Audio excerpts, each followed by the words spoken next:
Continuando con las clases, vamos a hablar de un capítulo muy importante, que es el síndrome nefrótico. Es importante recordar que el síndrome nefrótico es, primero, para definirlo, tenemos que tener un criterio bioquímico. En el criterio bioquímico hablamos de la proteinuria. Para eso tienes que recordar que el ser humano normal puede eliminar en una orina de 24 horas 150 miligramos de proteinuria, de proteínas en 24 horas. Tiene que ser esto menor. De los 150 miligramos, nosotros vamos a eliminar menos de 30 miligramos de albúmina. El resto que queda debería ser proteína beta-globulina, que vendría a ser la proteína de Townes-Horfall, que son proteínas que están en el túbulo renal.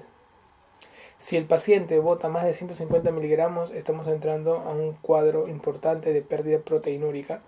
Y si bota más de 300 miligramos, hablamos de una macroalbuminuria. Hablamos de proteinuria masiva cuando es más de 3.5 gramos de pérdida en orina. Y cuando pierde más de 5 gramos, vamos a hablar de que el paciente tiene alta tasa de convertirse en una falla renal crónica. Es importante entonces que el criterio imprescindible es el de proteinuria. Recordar que cuando la proteinuria se establece, el cuerpo humano se queda con poca cantidad de proteínas, de tal manera de que comienza a haber una alteración a nivel intravascular por la disminución de proteínas. Y al ya no haber muchas proteínas, ¿qué ocurre? El agua ya no tiene cómo retenerse y comienza a salir. Al salir el agua va a ocasionar edemas.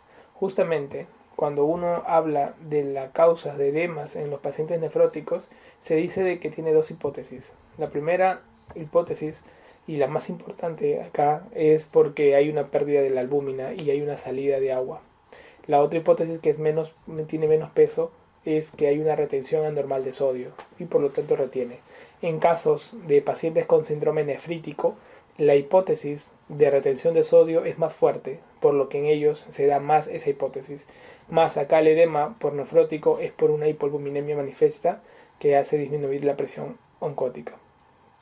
Entonces, el edema que va a presentar el paciente cuando uno ya hace los estudios se da cuenta de que no se relaciona necesariamente con la cantidad de proteinuria. Esa es una pregunta muy buena.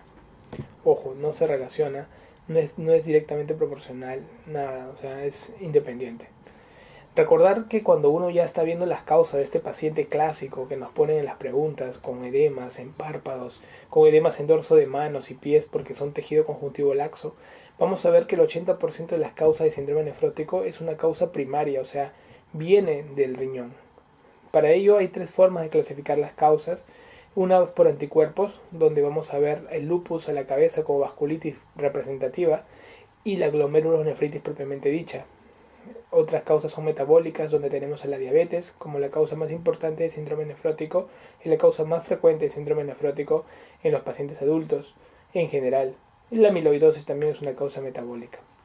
Otras que tienen función glomerular anormal como las podocitopatías, como en el proceso de cambios mínimos donde hay una alteración de las mismas.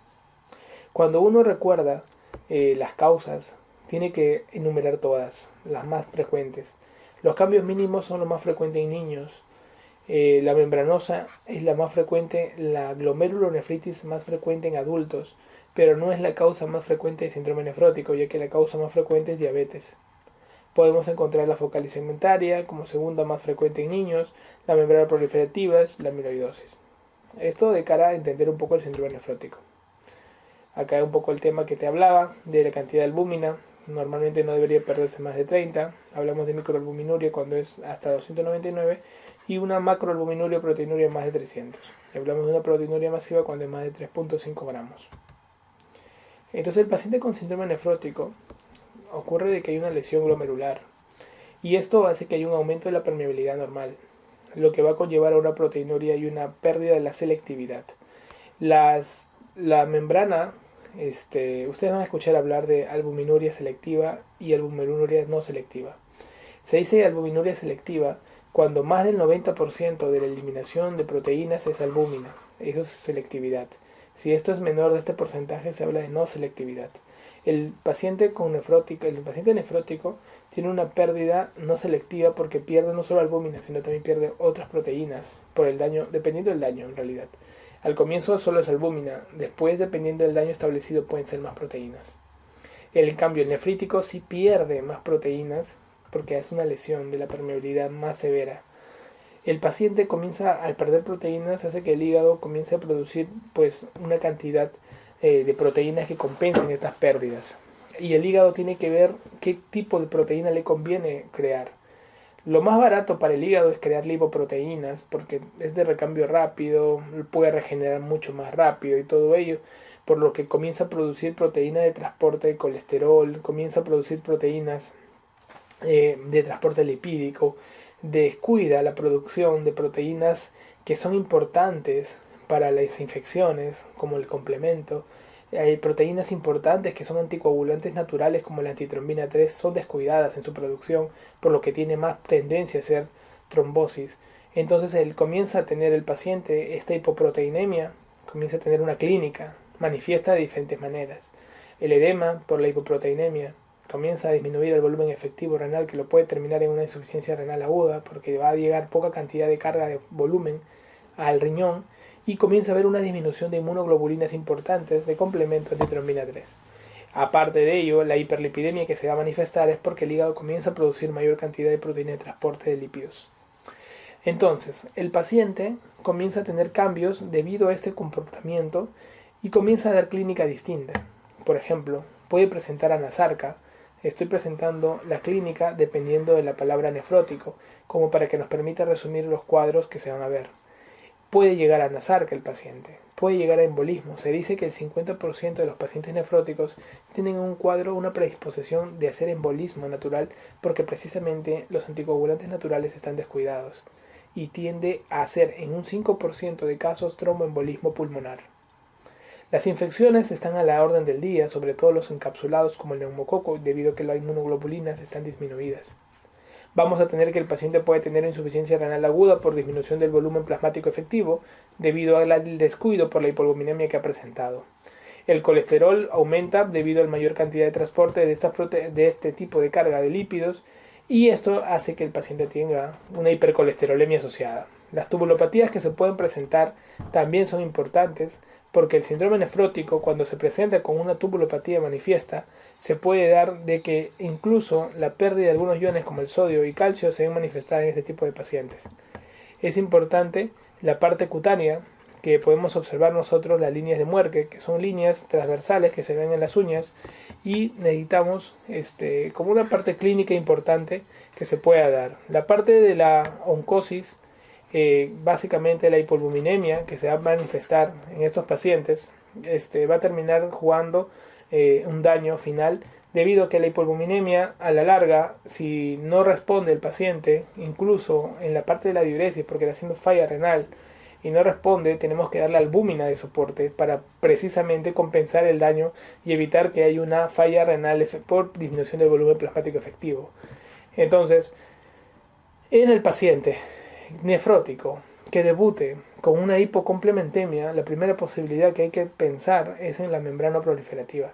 Eso te lo pongo como un dato porque alguna vez ha caído en una pregunta de examen. Pacientes nefróticos con hipocomplementemia hay que sospechar en membranas proliferativas. Las biopsias que se van a dar en los pacientes nefróticos son en el adulto a todos y en los niños no, solo dar corticoides. En pacientes con sospecha de amiloidosis que hayan dado positividad para biopsia rectal de grasa, pues podría mandarse una biopsia renal. En pacientes diabéticos que no tengan retinopatía ni a otra alteración previa hay que hacerle la biopsia, porque generalmente para que haya daño renal hubo daño oftalmológico, que es una referencia, porque el daño renal se da todavía a los 20-30 años del cuadro nefróptico por origen glomerular de tipo diabético. Eso es importante. El tratamiento del paciente con síndrome nefrótico básicamente tiene pilares bien claros. Número 1, como ellos retienen sal, hay restricción de sal, restricción de líquidos, y tenemos que darle una dieta importante, moderada en proteínas. Generalmente las dietas del paciente nefrótico es normoproteica, pregunta de examen, y los diuréticos se van a usar en caso de que el paciente no tenga una diuresis adecuada, y en casos refractarios al tratamiento diurético se le va a colocar albúmina como soporte para que pueda evitar la falla renal. El pilar importante de los pacientes nefróticos que hacen una albuminuria son los IECAS o los ARA2, que son antiproteinúricos naturales. Es importante tratar el cuadro de la hipercolesterolemia con la atorvastatina, básicamente un perfil lipídico controlado. Y en los casos de tromboembolismo o profilaxis de tromboembolismo, en pacientes que tengan más condicionantes de hacer un tromboembolismo pulmonar, hay que prevenirlo. Los pacientes nefróticos que debutan con dolor y tienen un cuadro nefrótico y hacen hematuria, se asocian mucho a trombosis venosa renal. Tengan mucho cuidado porque puede venir una pregunta así y hay que tenerlo en consideración en el cuadro clínico de nuestros pacientes. Todos los niños con nefrótico tienen que iniciar corticoides, hasta demostrar lo contrario, hasta que demuestre una resistencia al tratamiento corticoideo. Y según eso se va a valorar el tratamiento final del niño. Recuerden que el nefrótico es pobre en sal y normoproteico, a diferencia de otras patologías como la preeclampsia que alguna vez ha venido, que es normosalina e hiperproteica. No olvides el cuadro del síndrome nefrótico, muy importante en los debuts de mucha glomerulonefritis y que tienes que tener en consideración. Nos veremos en la siguiente clase.